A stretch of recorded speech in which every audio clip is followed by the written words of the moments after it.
Hello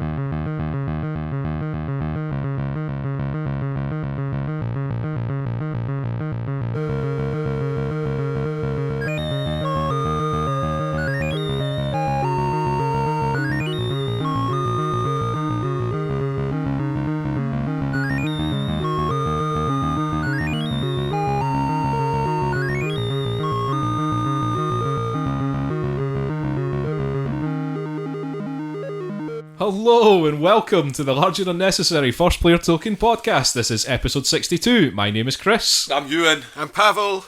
What? I'm not. Apparently.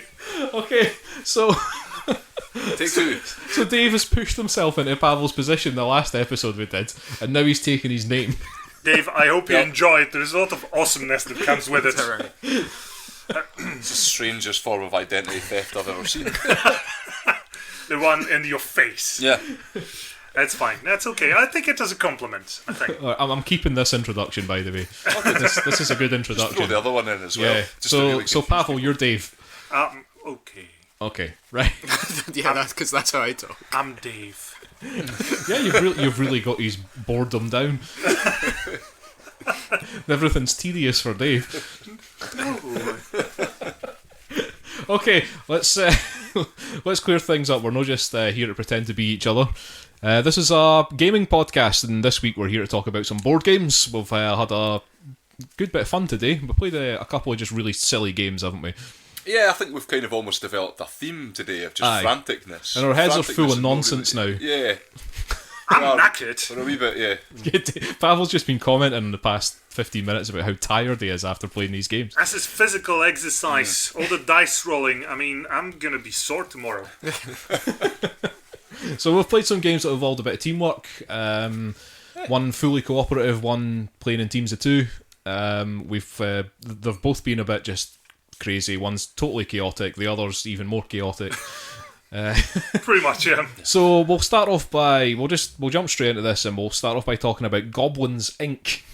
I always just assumed it was called Goblins. Yeah, I think that's the thing. I never noticed the ink. I do just call it Goblins, but it is the full name. It's Goblins Inc. It came out in 2012. It's by a designer called Filip Neduk, who I think is Croatian. Correct me if I'm wrong. It's by Czech Games Edition, also published by Rio Grande Games, who love to do all those English translations. I felt more And like do a them not goblin too badly. freelancer. Jesus, we were actually ink. Well, yeah, we're Incorporated. Goblins Inc. Okay, does somebody want to tell us what this game's all about? Well, essentially, you're goblins building mechs, is it? Yeah. Big robots that you're piloting as goblins. Robots of Destruction. And you're going to fight each other with these things. That's really it for the... That's basically what the game is. Moving on. That's the story. There does, as you mentioned, there does seem to be some kind of like background idea about goblins kind of moving up.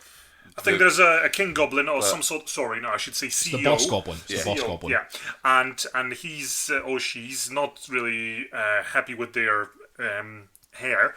So instead, there's a competition about who's going to inherit, I suppose, the helm of the corporation. Ew, right. Yeah. But is this real, or did you just make this up, or is this something? I thought He said Pawel hair, was, and I was like, taking this game off in This an is the- amazing new direction. This is the compulsory segment of making fun of my accent. Go on. It's not your accent we're making fun of, it's your poor grasp of English. Thank you. Well, I'm a goblin, so it's fine. So yes, no, Pawel is right. Pawel is right about that. That's the background story of this, the excuse for this game. Okay. And is I'm that, appalled that you didn't know it. This is the most... I mean, story is always much more just important than the game Took itself. it to be shorthand for just right. If you've got a suit on, you look like a winner. That's the idea. You're the best. Yes, so Pawel's right. Yes, there is a boss goblin. He's retiring. He doesn't like his hair, so not his hair. Spending too much time on the story about this. I know. I mean, but I feel it needs it, Euan. Thank you. I feel we need to establish the lore of this game before we can go any further. So yes, the goblins they've been told to just fight each other in giant robots. So you're building giant robots and you're smashing each other. But the point, one of the things about this game really is that you're split into teams, and those teams change every round. So if you're playing a 4-player game, and yes, this game says 2 to 4 players in the box. No, this is a 4-player game. It's definitely a 4-player Right. game. I could not see it play it being with played 2 or any 3 other way. people. But because of the way the game works, I mean, there's no point. Oh my god, how could you even? I don't know how you would manage it with 3 people. There are rules for it, but how you would do it with 2 people you would just basically be doing both roles, and I feel that you would lose something from the game because of that. Yeah, I mean, there does. You do. Every sort of action in the game is kind of weirdly split into 2. Yeah. You're taking tiles to build your mech. You do it in turns where one member of each team does it, and then they swap over a couple of tiles, and then they pass over to the other 2 team members, who then do their bit, and so you go around. Everybody sort of puts 5 tiles in twice in your team's in your mech, and you're putting in all sorts. The tiles are basic things like weaponry, engines, and armor plating, and just random bits of usually big squares with some kind of art on, which are really just there for making points out of. Yeah. And you have individual objective cards that you try to score points for, depending on what the outcome of the battle is. There'll usually be things like, you get a certain number of points for particular types of tiles that you've destroyed or you've kept on your mech, and there's like gambling ones for if you think you're going to win or lose. But I mean, it's all a bit of a crapshoot, really.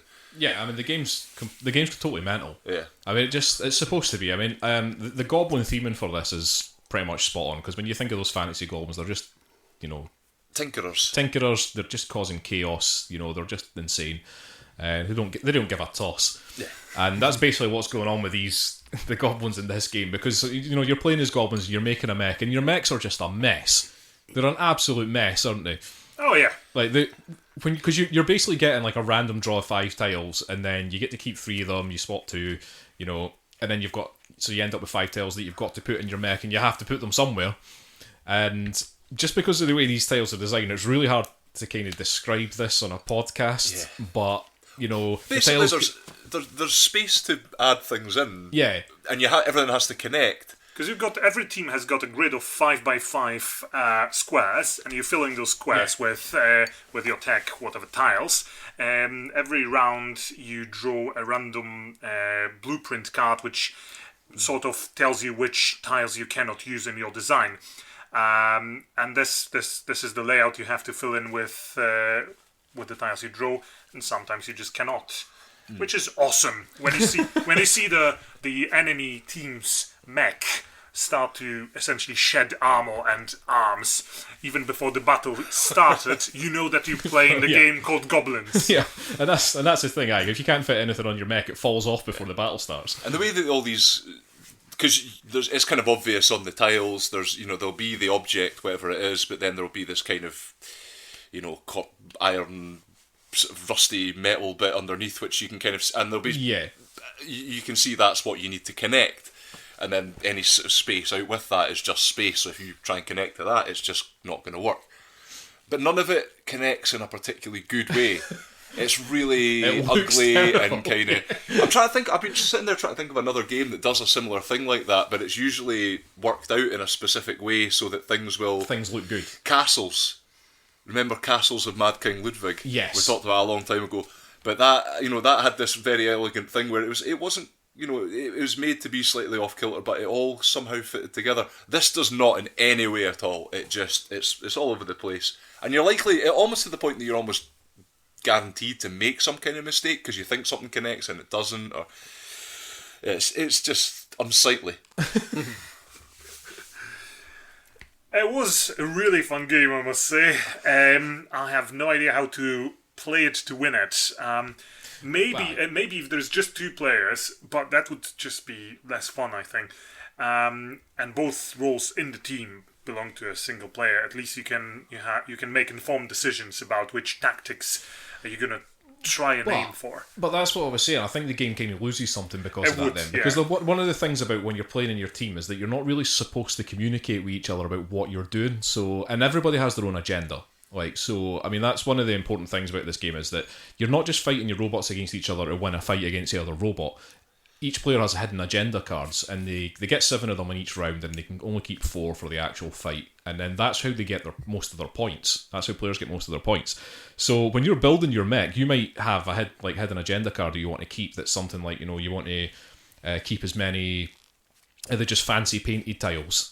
You know, like they don't actually do anything. They've just got fancy little designs on them. You might be scoring points for those. So you just might deliberately be putting these things in at the expense of other things that would lose you the fight. For example, like you might throw away really good weapons because you want to keep as many of those things. And that's what I mean about, like, if you play this just 2 people and you're playing as both roles. I'm assuming that's what they do. Yeah. If you're playing 2-player, I mean, like I say, that's an assumption, but you lose that. You lose that sort of like. Yeah.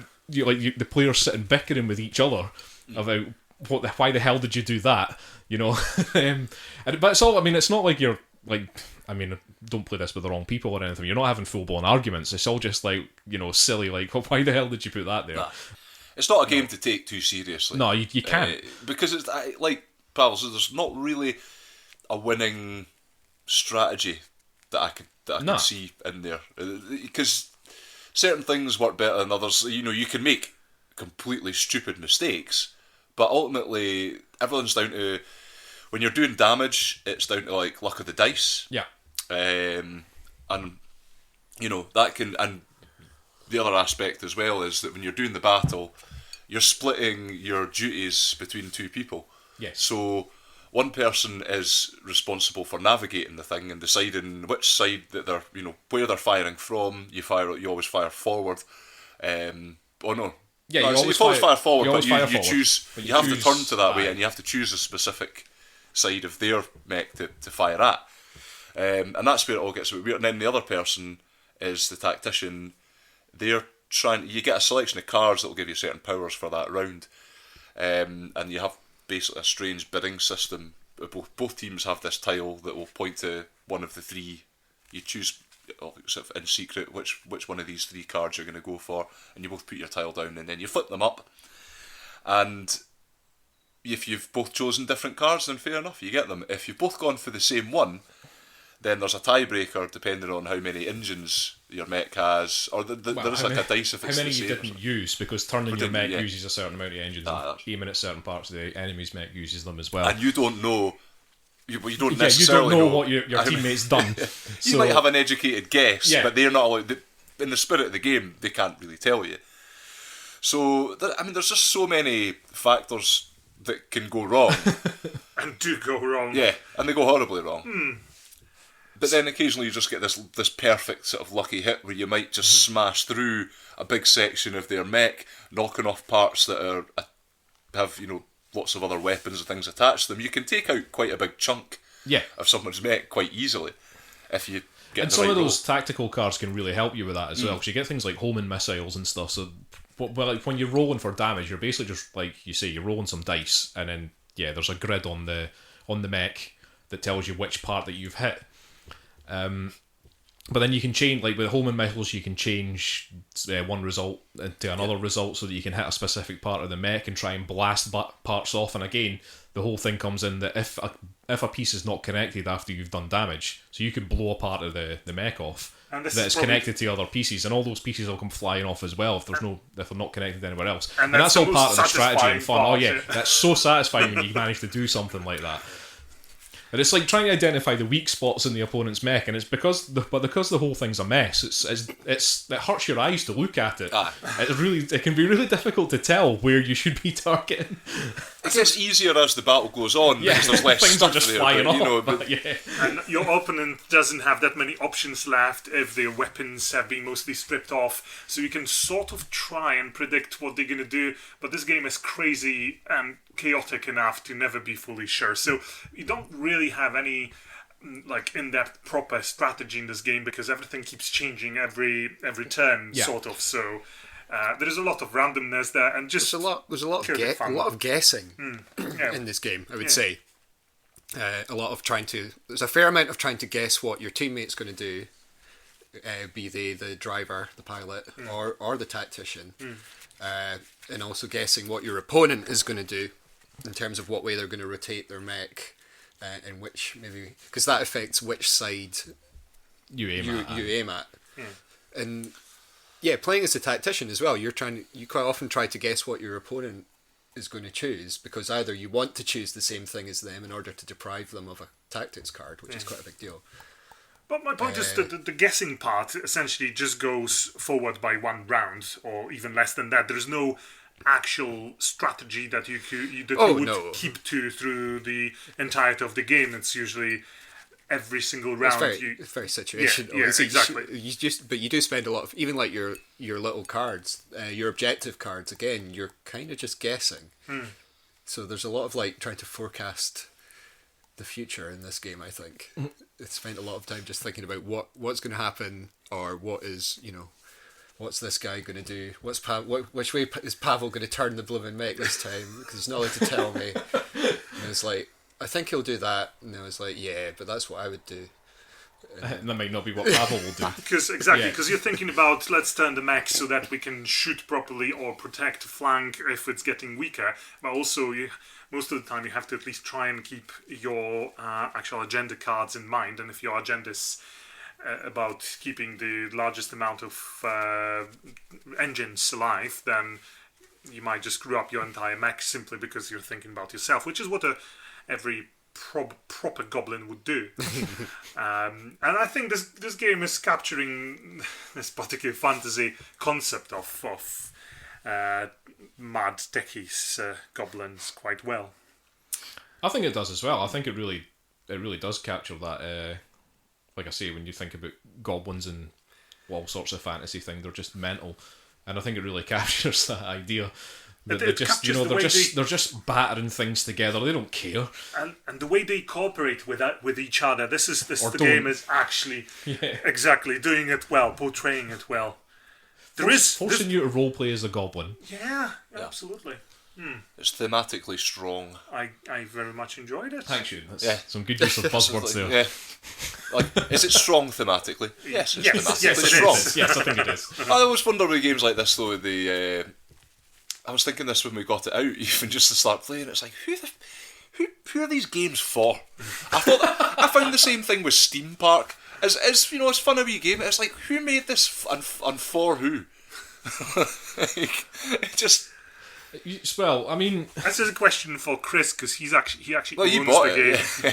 I think it's because Tell us who you are. People try to get a bit more creative with the theming of their games. So you've got Steam Park, which is, to be honest, actually, that's a pretty good example. That's an extreme example, though, because who the hell came up with the idea of theme park for robots? Like, only for robots. With a steampunk sort of feel to it. Okay, right. I mean, fair enough. It's a completely new, different theming, but is that a bit? I don't know if that's a bit too far. I don't know. But maybe it's just steampunk. No, it could be. Oh, it's steampunk. Is it just steampunk's Who's it for? Who is steampunk for? Right. Everybody likes that aesthetic to some degree, but they don't. Who needs steampunk? Are you saying steampunk is obsolete? I think it is. It's well, I mean, the whole point of steampunks is obsolete. It's saying it's superfluous. It is superfluous. But then, I mean, surely you could apply that argument to many things. Oh yeah, absolutely. But steampunk just seems a very acute example of it. Sorry, Pawel, you look slightly offended. No, it's fine. No, it's okay. I'm not. It's so. Dear listeners, if you like steampunk, just hate Euan and Dave. I only wrote Dave in it. What, and that makes you a steampunk? What? I don't know. I think steampunk is just that a genre. Be the new definition. I don't think you can call a person a steampunk. You can call a person a cyberpunk, I suppose. Yeah. Well, you must be able to call somebody a steampunk. I think. There's nothing stopping you. Okay. There's no law against Let's start it. Okay. Pawel, you're a bit of a steampunk. Thank you so much. I actually always thought that steampunk as a genre is a mixture of sort of non-tech cyberpunk with some goth elements added to it, but I might be mistaken. Like, it pretty much is. Yeah? Yeah. Okay. Goblins is definitely very steampunk.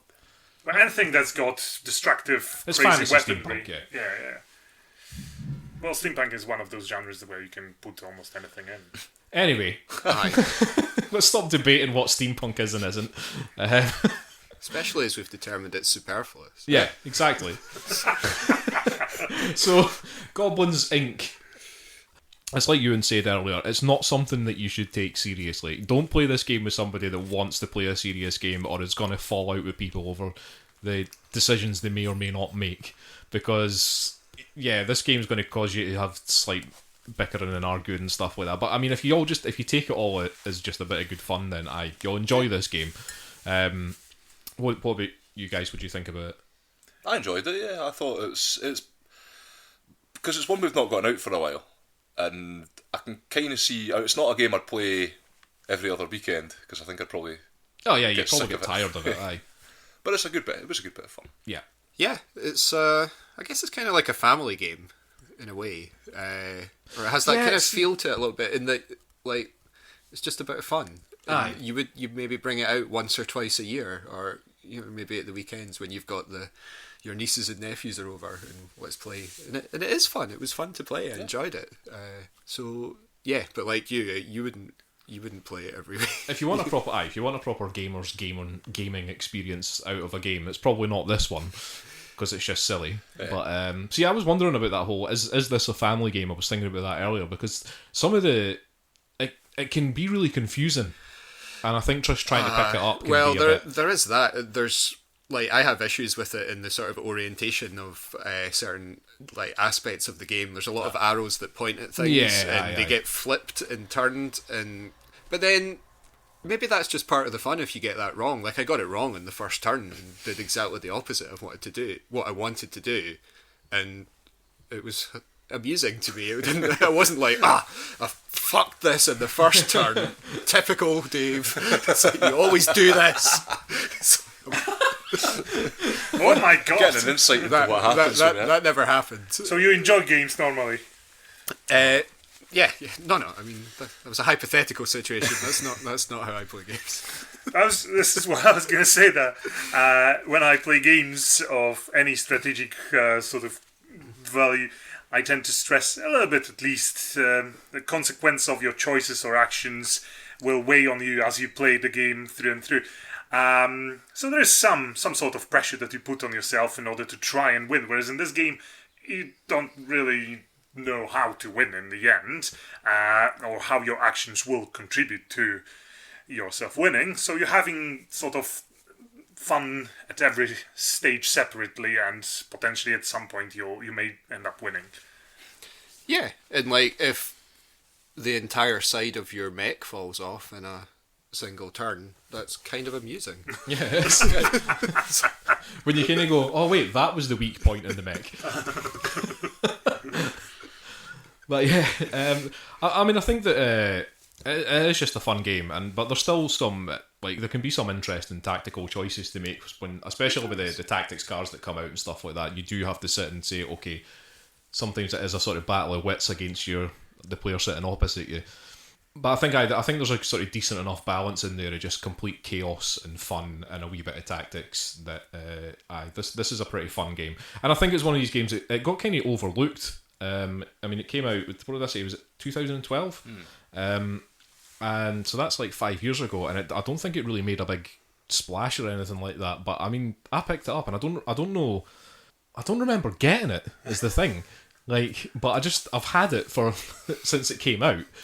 But for me, it's a solid game and it's fun. I don't know how it was overlooked so much, but yeah, it's a game that I didn't regret buying.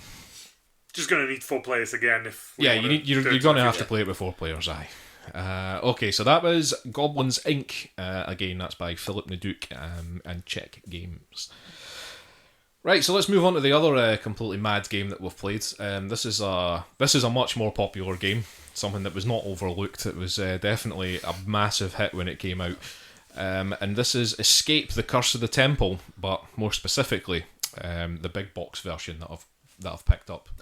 Because I did have the original, just the normal base game, but I picked up the big box because I loved playing this game that much, and the big box does add a lot of stuff in that makes the game really interesting. So let's just talk about the base game first. Pawel, let's let you do this bit then. Actually, yeah. But what do you think about Escape? Because you were having panic attacks during it. So yes, firstly, Jesus, I'm tired because that was quite an exercise. Secondly, it was a strange new concept, rolling dice not in a turn order, but essentially just keep rolling them, and keep your obviously own results in check. Keep screaming for help. I like screaming when I play board games, so there was a lot of shouting. So that definitely fulfilled my need for some, decibels. At some point during the third play, I actually drew a curse that, unfortunately, forbade, one of those words. Forbade me from shouting, and I also had to keep one hand glued to my forehead and only roll with one hand. So I had 2 such curses on me, and I felt like a cripple just trying to roll dice with one hand while gagging. So it was Okay, good. so you've given us an interesting insight into your experience with Escape. Right. Tell us what it actually is. Hello. So, you are an Indiana Jones type of person. You got a couple of colours of Indiana Jones. You could be a purple Indiana Jones, a green Indiana Jones. There's plenty of different colours of Indianas. There's a white one. Yeah. There's even a There's black a red Indiana one. There's a Jones. black one. Huh? There's a aye. I was a green Indiana. You get your starting tile. You get a couple of you get 2 other tiles, and that's the beginning of your sort of dungeon / labyrinth / place you explore. Temple. Temple. Okay, It's it's a a temple.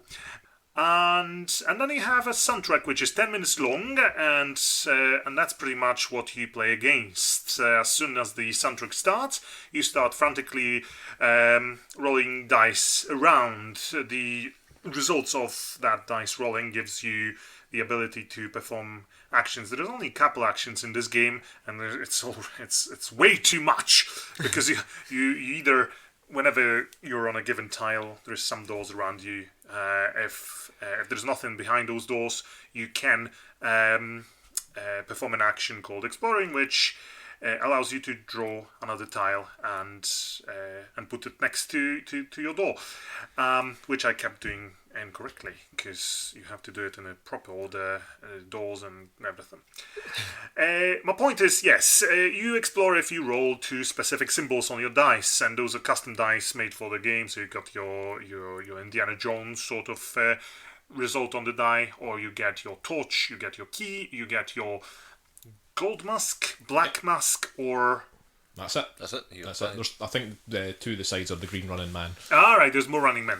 Yeah. Indianas. So everything, your dice mean everything in this game. That means how successful are your actions, or which actions you can at least attempt to undertake, how screwed up you are if you roll your black masks. You keep healing them yourselves with your gold masks if you can. You quickly learn you don't want to be alone in a place like this because other players can help you with their own gold masks. Well, I mean, you need to say the black masks lock your dice. Yes, actually, They lock your dice If out. you roll, when you're rolling your dice, if one of the results come up as a black mask, you have to put that to the side, and you can't use that dice until you have rolled one of the gold masks, which you can quite easily have all 5 of your dice as black masks. And this is where shouting comes. There were screams of despair and frustration. There were heroic pledges of help. People were running around the temple trying to save their comrades, and it was just all very as well. Yeah. Definitely. Sacrifices were made mostly by Euan. There were some of us who just stayed in a starting place and didn't even move much because they were not having a lot of luck with dice. Right, okay, so what you're saying is that this is basically everybody's just chaotically rolling dice and trying to move from room to room, exploring this temple as much as possible. Because this is such an alien mechanic, it takes a while before you start implementing it in order to actually do something. Because this game is played in real time. Yeah. So it's not a case of you're not going round the table, you roll your dice now, you roll your dice now. No, everybody's rolling at the same time. And you're constantly rolling, you will keep rolling, and you just keep going. And you're basically exploring the temple, and what you're trying to do is you're trying to find places that you can socket gems into, basically. So there are tiles that have gem things on them. Now, you start the game with a preset number of gems in a box. When you're playing with the 4 people that we did, it was 14? 14 gems. So you will find these little rooms that have... you could say that you could assume that there's some sort of puzzle, if you want to be thematic with it. They're like a sort of puzzle thing. And then you have to just roll your dice. And these little puzzle things will just have symbols on them. So it'll say like, if you get one of the big gem rooms, there'll be 3 options. It'll be... like 4 keys or 7 keys or 10 keys, or sometimes it's torches, depending on which room you're in. And if you roll the 4 keys, you can put 1 gem in. If you roll the 7 keys, you can put 2 gems in. If you get the 10 keys, you get 3 gems in. Now, you've only got 5 dice, okay, so you have to work together to do these. So you have to have a bunch of people standing in this room if you want to get the maximum effect out of it, which is the 3 gems. So once you do that, once you put either 1, 2 or 3 gems in, that room is basically done. You can't put any more gems into that room. Now, why you're doing that is you want to try and get as many gems out of the box as possible until you get down to a number where it's basically a rollable amount of dice. Because you have to find the exit, and then you have to roll a certain number of keys, is it? It's keys, isn't it? This doesn't really matter, but you roll a certain number of keys, and it has to be equal to the number of gems in the box plus 1. So if there's 3 gems left in that box, you need to roll 4 keys to get out. Now, everybody has to escape from the temple, or you all lose. You've only got 10 minutes to do it, because, like Pawel says, you're playing against the soundtrack. The other thing that throws a spanner in the works is that every 3.5 minutes, roughly, so every third of the game, there's tension music starts playing, and then you have a certain amount, it's like 30 seconds or something like that, I can't remember exactly. It's like 30 seconds to get back to the starting tile, this tile that you started in. Otherwise, if you don't, you'll lose a die. Yeah, I'm going to have nightmares about that now. That tension music is pretty crazy. You feel the intensity of the game as you're playing. Suddenly, everything narrows down in your mind. All you have to do is attempt to run away, and it's stressful enough to roll those dice. And if you see your black masks, you get a little bit scared. But once the sort of escaping segment comes in, and you start rolling your black masks, you're scared, properly scared, frightened. I was. Yeah. You don't want to be left out, because losing 1 die is a massive handicap. Yeah. In a game where basically rolling black dice locks you out, so rolling one specific thing.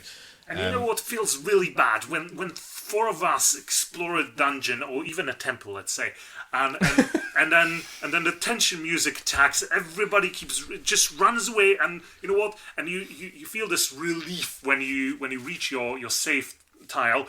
And your comrades join you, and you're like, oh, it's all good, and you've rolled your golden masks, and all your black masks are fine, you're ready, you can just wait it out here in safety, and then you realise you left a body behind. There's one of you, and nobody dares to venture out to help them, and you feel awful, but then again, you do feel safe. You may have left somebody behind, but you know what? It's fine. Well, no, it was a very quick... turnaround from you're doing stuff to, oh crap, we've got to get back to that centre room. Yeah. And once you're in there, you're not going to go back for people. Once you're there, you're kind of reluctant to leave. You're like, sorry, bud, you're on your own. I still have. I feel I have dirty conscience. I mean, at some point thing... we all fell silent because Euan was there, and you could see on his face that he knows he's doomed. I knew I was doing the both key. I don't know if we already pointed this out, but the only way you can really help each other than doing the gems thing, is that the golden mask that you roll you can give to other people to help unlock their black dice, but they have to be in the same room as you. So this is why Pawel's saying that this is when the shouting starts, this is when you start screaming for help, and nobody's listening. You will get people making that heroic effort to go back through rooms and help you unlock your dice, possibly putting themselves at risk for You're supposed not to leave we've heard a man enough behind. about all your heroic acts. I never went back for anyone, but I did once. I did in that one game that was somehow won. Both times the escape thing, somehow found myself just locked out. I had 5 of the 4 black masks out, and just sitting there going, right, well, just get back. Lads. Yeah, just you guys go. And you had to come and help me afterwards. Somehow we still managed to get out of that one. But yeah, then we moved it onto the slightly more advanced version. Yeah, so that on its own, the base game on its own is is intense enough. Yeah. Okay, so I mean, there's only how many tiles is there? Is it 13 plus the 4 gem rooms? So yeah, there's like 17 tiles plus the entrance plus the exit. So 19 tiles in total. Now the exit's going to be in one of the bottom 5 tiles. You set the game up in that way, so you're not going to find the exit early on. And there are some of the basic rooms also have gem things in them, gem sockets, but there's only ever one. Like, you can only ever put one gem in them, and they're pretty easy to do. So, like, yeah, the general thing is that you want to find those big gem rooms, everybody work together, everybody cooperate, fill those things in. That's intense enough, because obviously then you have to get to the exit and everybody has to get out. Then you've got the stuff that's all come in this big box. So you've got all these expansions that have come in it, and we only really, we have played with quite a few of them in the past. I mean, this game it's not something we've played recently. It's been a couple of years actually, probably, since we broke this out. But yes, we threw in the Curses and Treasures expansion, which is a pretty standard one to throw in there. So it makes the game harder because quite a lot of the rooms are now cursed. So if you're the person that discovers that room, you might end up with, if it's got a curse symbol in it, you're going to end up with a curse. This is what Pawel was saying earlier. You're not allowed to speak until you get rid of this curse. Getting rid of the curses involves just rolling certain symbols on the dice depending on what's on the curse card. It can be you lose a die until you get rid of the curse. It can be you have to put a hand on your forehead. Some of them are even more brutal. There's one that's like if you roll a die off the table, if one of your dice falls on the floor, it's gone forever.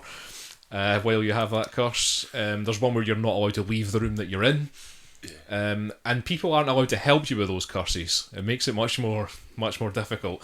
But then you also get the treasures. The treasures are really nice. So some of them are, one of them gives you 2 free torch symbols, really handy if you're trying to get those gem sockets. Another gives you 2 free keys. One lets you put a secret passage in between 2 rooms that doesn't have a doorway between them. That can be really useful. There's one, Dave, you used a couple of times. It's like you teleport to another player. That one's pretty handy. That's really powerful. Yeah. Especially in the tension moments when you have to get back to the entrance. You can just wait for somebody else to get there. There was that one where we were all running back there and was like, why is Dave just standing waiting? Still. It's like, whoop, over he goes. So yeah, throw some like sort of things in there to try and balance them out. But the thing with the treasures is you have to find those. So those are in the rooms as well. And you have to roll 2 keys to unlock the chest that they're in to get the treasure that's inside. And there's also one, probably one of the more powerful ones is that one of the treasures is just a gem spot. You instantly just put a gem on top of that. Really powerful. Yeah. So yeah, we threw those in there. How do you think that added to the game? It was even more brutal. This is not an easy game. I mean, we did manage to escape when we played for the second time, but only just barely, and because we were lucky. But with the added curses and treasures, we failed miserably. And I don't really think that the treasures level up curses. I was cursed like 5 times, and I found 1 treasure which was barely helpful. But Pawel, see, when you've already got like 2 or 3 curses, you probably shouldn't explore any more rooms after that. But you were running about like a madman, just being like, I'm exploring. I was shouting as well until the curse told me to stop. That was just cruel. Cruel. Well, the curse had a feel for what you were doing. the temple had seen you coming. You know what? It sounds like a flavour thing. Because we've seen this in some games where a card tells you not to speak to other players, but in this game it means you can't call for help, which is actually, it can be problematic. No, the curses are a really good addition to the game. They're thematic and they're fun as well. Like, just things like, the dice is falling, because you're constantly rolling dice. One's going to fall off the table now and again. I think like things like that, and not being able to speak, they affect the game in sort of kind of interesting ways rather than just They also make you think about exploring. They are a clever addition because in the base game, explore can be a kind of secondary action when you roll your dice. You're like, I've not got what I want, but I'll just explore because you only need 2 dice typically to explore an adjacent room. It's quite easy to get them. So now you have to think about it a little bit. Do you really want to? Yeah. I'm knackered. That's cool. So many dice, honestly. You lift them up, you throw them, you lift them up again. Oof. You throw them you start rolling them at some speed.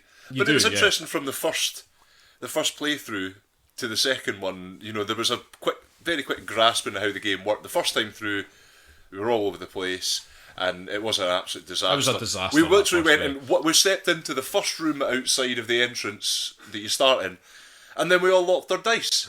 We all got stuck, and we spent the entire time trying to save ourselves. We spent the full 3 minutes of the first section of the game just trying to save ourselves and get back into the room when the escape thing started. So we were pretty much stuffed from the beginning, but then we had a much better go on the second one. And then you start adding things because you think, all right, I've grasped this game. And that's basically how this big box thing works for Escape. Because it's different to the other ones where they sort of expand the game. These are more letting you set your level of competency with the game, essentially. And, and that's the sort of thing where it's kind of, I guess that's a feature of cooperative games like Pandemic and stuff. You do a certain thing, you go, right, let's see it, let's challenge ourselves, let's add this in. This one has a really nice sort of set of options, and you can make things just deliberately really difficult for yourself to see how things go. I mean, this is by Queen Games, and this is one of the things that they like to do with their games. Is basically just that they like to make little expansions, basically like plugins. So you just basically plug a very small thing into the game. I mean, a lot of these things in Escape can change the game quite massively, but there are a lot of little things as well. Yeah. They do all seem, though, to basically make the game more challenging. Aye. But that gives you more options than just going, I'm just going to add a few extra tiles in. Because the thing about it is that the length of there's a soundtrack for the whole soundtrack for your escaping. That doesn't change. No. That never changes. You've still only got 10 minutes to get out. As soon as you start adding stuff to the game, you are just giving yourself more of a challenge. But I mean, it does happen because we got to a point. We played this game. If you go back, like I say, we go back a couple of years. We played this game to death. Oh yeah. We played with so many of these things that we were basically adding in quite a lot of these expansions at one point. I mean, just to give you an idea of some of the other expansions. So there's one that adds in illusion chambers. So after each sort of third of the game, after each tension music, these special chambers all disappear from the board, which means that there's holes in the map, and then you have to fill them in again. Oh my god! Yeah, crazy stuff. There's other expansion that adds in characters that have powers, so each player plays as a specific character that has specific power. Those are quite interesting. There's one that same expansion I can add in quest chambers as well, which are basically you can add in as I think up to 3 of them it recommends. I don't think you put in any more than that, but. It basically means that you have to find these quest chambers and then complete the quests, and you're not allowed to escape until you've done that. Now, some of those quests are there's an altar chamber, for example, that has 2 spaces on it, and you have to sacrifice 2 dice to the altar before you can escape. And one person can do both dice, or 2 different people can do one, but it has to be done before you can escape. And there's a tree of life. You might have to go and heal that by rolling golden suns in the room that the tree of life is in. There's one thing that adds in a ghost that pisses about. I remember playing it with the ghosts. It's not just it follows somebody about. And... Yeah, you have to get the ghost back to its grave. I think, or something like that. But it's there's so many things that these big box things add in. And there's even the little Queenie things that I don't even think that we've even looked at yet, which are just other sort of plug-in modules that you can put into the game that came with the big box, or came with because it was a Kickstarter thing, as most of these things are that I get. And yeah, I don't even think I've even looked at those because we were having too much fun with the modules that we were playing with, and just trying to beat the game that way. Yeah. I can't even, because we've played the base version, the very very basic version of the game, and that's fun enough. But then once you start playing with these other modules, you can't imagine playing without them. Just the flavour and the variety that it throws into it is amazing. Yeah, the base version does at first when you play it feel sufficient enough and hectic enough, but once you do add even the curses and the treasures, you already think that maybe the basic version is a bit bare. Well, Pawel, I'm just remembering the fact that after we played 2 games earlier on, we played the very basic game twice, and because we won the second one, you decided we'd mastered it. It was an excellent decision. So let's throw some more shit in there, stir it up. Well, we came closer to victory in that game with the extra stuff than we did in our first basic game. Yeah. So, you know, we had improved. The first basic game, like you say, was a complete disaster. But it happens in this game. I mean, because, when it comes down to it, it's a luck-based game, because you're just throwing some dice and then, try to decide what to do with them as fast as you possibly can, mind you. But it is a luck-based game. So these things do happen. You do end up with just mass lockouts of people not being able to move and all that sort of thing. It happens. That is the theme for today's episode. Is the we're Craziness. just throwing caution to the wind. We're disregarding tactics and just rolling dice and hoping for the best. Because that's all you can do in life. Oh, Right, Dave, because you'd never played this game before. No, I haven't. As Pawel, so give me some thoughts on that. Yeah, I was pleasantly surprised by it, actually. There's more to it than I'd kind of assumed from what I'd heard about, because it is quite a well-known game now. Yeah. I particularly like the way it's split up into thirds, and you had to get back to the start room. I didn't know that was in there. It would be half the game if it didn't have that. Yeah.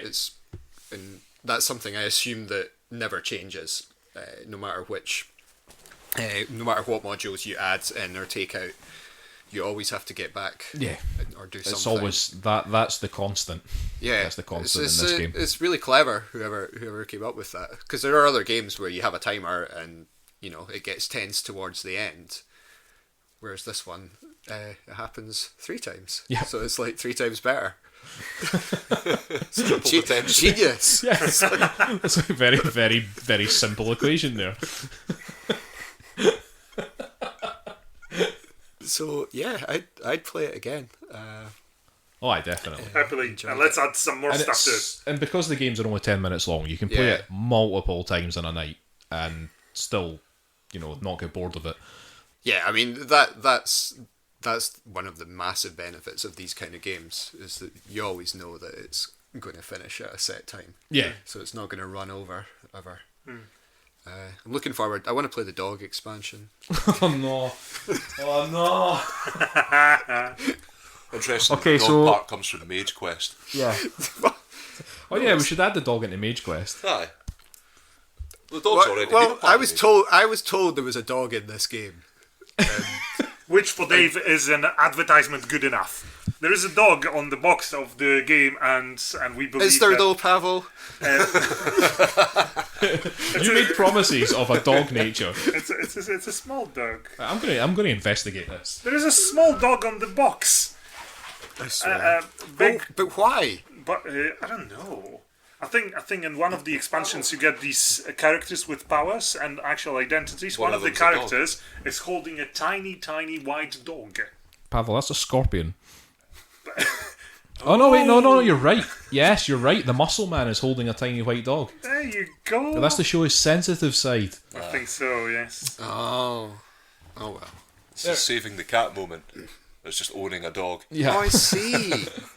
Okay. So yes, one of the So player anyway, powers whenever we is play muscle that expansion, I'll definitely come back for that. for the Me dog too. expansion. Look out for that. Escape Okay. players. So I think that chat there kind of sums up the day we've had. Completely stupid games that we've played, but But fun. but really good fun. Yeah. Aye, I've had a lot of fun today, I have to say, and that's what it's all about. That's what it's all about, lads. Okay, so that's Escape, but specifically the big box version. So Escape: The Curse of the Temple, the big box. Now the base game came out in 2012. The big box version came out in 2014. I don't know what the availability of that is like. Actually, I don't know. I assume you can buy that in the shop. It is available. I don't know how much of what you have Yeah, that's comes in the big box, but I mean, there's so much in it. I don't think that matters. Aye. I'm sure, but I think it is widely available. I saw it on Amazon, I think. I mean, I would just say that if this is a game that you think you'll like, it's worth paying the extra for the big box just to get all the extra stuff that's in it. Because if you think you're going to like this game, you're going to end up just wanting more out of just the base box, I think. So, okay, so Escape: The Curse of the Temple. That's by Christian Amundsen Ostby, published by Queen Games. Okay, that's going to be it for this episode. We will give out all Short our one. internet stuff. It's not actually that short. No, I'm not even going to speculate. Feels like a short on episode, how but it's long not we've actually been been at it. that as short as you think. So your email address is firstplayertoken@gmail.com. You can find us on Facebook, Twitter, SoundCloud, iTunes, YouTube. Those are all the large and unnecessary First Player Token, or just First Player Token. You'll find us if you type it in. Our Twitter is @1st Player Token. Once player token. Thank you very much, you. Clarify. Our website is firstplayertoken.com. We have a Discord. If you want to join that, it's discord.me/firstplayertoken, and we have a PSN community if you want to find us on your PlayStation. My Twitch username is Unnecessary Chris if you want to watch me streaming video games, which seems to be my part-time job now. But I don't get paid for it. But hey, I have a lot of fun doing it. So me and Dave are playing Starbound and just letting random people join in by the looks of it. Yep. Who steal all the loot. That was good. And we are part of the Podnos Network. The UK's leading entertainment podcast network. Any news, Euan? Practicing my voiceover artistry this week. Nothing to report since last time. Look, I know George has been down at the podcast festival in London, which he had a few words to say to me about. Yeah, I read that email. Yeah, he didn't sound too impressed, did he? No, I don't think he was that impressed. It didn't come I think across. he had some ideas of what he wanted to do, which was to not be like them. Right, fair enough. Well, that's good. Well, that's a wee snippet about the future of Podnos for you there. We probably shouldn't have said that. Let's cut that out. Cut that bit out. Let's cut it out. Sorry, George. Okay, we will be back next week with a video games episode. I'm sure we're going to have a lot to say then. We always do with the video games. Oh, But until then, thank you for listening. Bye. Bye. Bye.